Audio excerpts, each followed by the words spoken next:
Well, is this another Multiverse Wars episode? Well, I would say, of course, yes it is. Now it's time for Multiverse Wars 16. Now, it's been a while since I've done this series after all. I had to work really hard on the Street Raiders Mega War. I hope you guys enjoyed that. So yeah, this episode is going to be about the two video game Ghostbusters, or Ghost Hunters you could say. This is Luigi versus Pac-Man.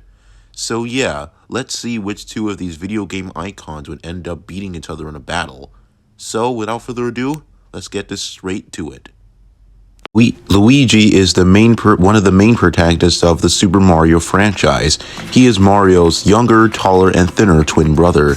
He goes alongside Mario's adventures nearly all the time, and has even gone on quite his own few adventures from time to time, like the Luigi's Mansion series for example, and he even had his own video games called Super Luigi Bros, and he also appeared in the very first Mario game. But throughout his life, he has lived in Mario's shadow, developing both cowardly and heroic tendencies. In the first Mario Bros, it obviously marked his first appearance. It was his first debut in general. He was originally just a palette swap of Mario's skin, but he was eventually created to be a separate character from Mario and to make him his brother, as we all know today. But now let's discuss his powers, abilities, and skills. Luigi is in fact actually an alien. He is in fact a star child made just like Mario. And as for his powers and abilities, his attack potency is very high, as he can defeat users of the grand stars, which can create entire galaxies. He is able to attack them.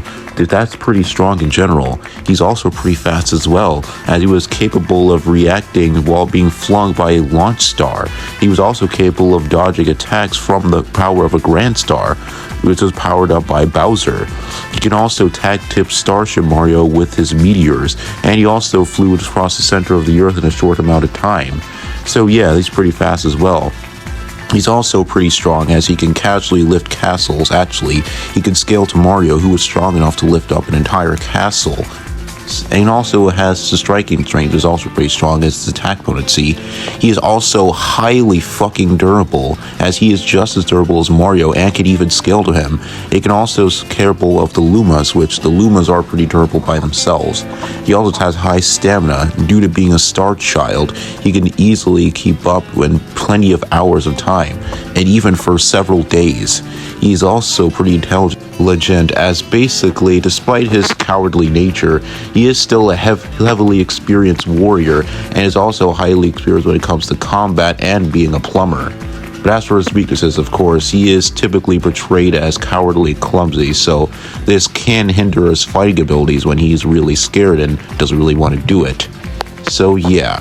His other notable abilities include the spin jump, which allows Luigi to jump in the air, the super jump, which of course allows him to jump super high, the iron ball boots, an equipment that allows him to plunge into Luigi's foes after he jumps on them, the bubble, the guard shield DX, green missile, fireballs, thunderhand, green typhoon, Luigi cyclone, tornado swing ball, vicious vortex, drop copter, skyrocket, and more.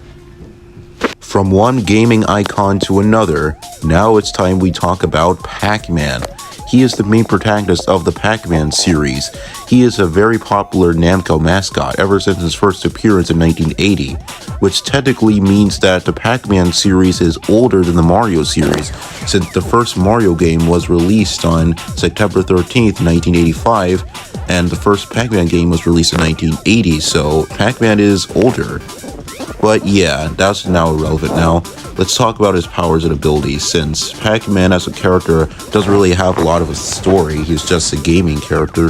So yeah, now it's time to talk about his powers and abilities, at least from the games. As his attack potency, it is pretty strong, as he is strong enough to destroy plenty of different monsters of his own size with relative ease, and even ones that are larger than him.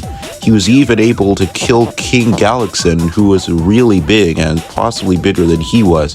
And he was also able to destroy a small army with Erwin's battle mechs and heavy artillery weapons, which were going to destroy Orson's whole outpost. He is also pretty fast. It should be at least around superhuman levels, as he can run so fast that he appears as a blur, and can easily keep up with other characters, which gives him massively hypersonic reaction speeds, as he's able to scale off of Mrs. Pac-Man, who is fast enough to dodge lightning bolts. He also has some pretty strong striking strength, as he's able to beat large enemies with his very own fist and even his own ass. Yes, that's even confirmed. Pac-Man can beat enemies with his own ass, despite the fact that he barely doesn't even have his own ass. So yeah, that's pretty epic. He also has some large durability levels, as he tanked being the epicenter of a large explosion, which was caused by the destruction of Erwin's death machine. He was also able to resist a gravitational pull strong enough to pull in Spooky. He also has some high stamina, as he has been on plenty of different adventures throughout all these different years of experience in gaming, so he has plenty of stamina. He also has some range attacks with some higher power-ups. These include the power-ups like the golden fruits, and yeah. But as for his weakness, however, his power-ups don't really do much at all, really. I mean, they have some pretty short time limits, so he really has to be careful when to use them, honestly. And now it's time we talk about who would actually win this fight. Now, despite the fact that Pac-Man is extremely powerful, as he's shown throughout all the different feats throughout all the different games, in fact, there's more than one Pac-Man game, yeah, I would still say that the winner has to be Luigi, and here's why. Well, for starters, Luigi just has shown to be far greater when it comes to attack potency, because as I said before, Luigi has a pretty strong attack potency, as he was able to reach around galaxy level, as he is able to defeat the users of the Grand Stars, which are able to create entire goddamn galaxies. Pac-Man hasn't shown to beat people who can create entire galaxies. He's also shown to be much faster than Pac-Man, as he could easily reach speeds massively faster than... No, not easily reach speeds, but he's able of dodging anything, which can easily put him around massively faster than light, as he was capable of reacting while being flung by a launch star, and can also destroy Bowser and keep up with Starship Mario with his own meteors, so he would easily be able to dodge anything and everything Pac-Man throws at him. And yeah, Pac-Man is more experienced, since he technically appeared in the gaming scene first than Luigi did, and even after Mario came in, but still, that won't exactly help him very much in the long run. Just because you're more experienced than someone doesn't mean you could actually beat them in a battle, really, if they're more powerful than you, of course. He also is slightly more intelligent than Pac-Man, as he has been doing this for several years at this point, just like Pac-Man has. He also has some actually good power-ups, like the Fire Flowers, the Ice Flower, pretty much the 1-Up, the Pow Block, and etc. While Pac-Man's power-ups are pretty as powerful, even stronger than normal human technology, they don't last very long, so you really have to be careful. Meanwhile, as with Luigi, he can easily spam these end to end. So, in conclusion, all of these factors should give Luigi the win, more often than not at least. So, the winner of this Multiverse Wars episode is Luigi. Now, I've only done the video game version of Pac-Man. I haven't done the animated series version of Pac-Man, that being Pac-Man the Ghostly Adventures version. So, if you want to see a rematch between Game Luigi and, just Pac-Man the Ghostly Adventures version of Pac-Man, so yeah, if you want that, I guess I could do it, obviously. So, yeah, I hope you enjoy this episode of Multiverse Wars, and be prepared for the next one. See you later. Goodbye, Axle Shifters.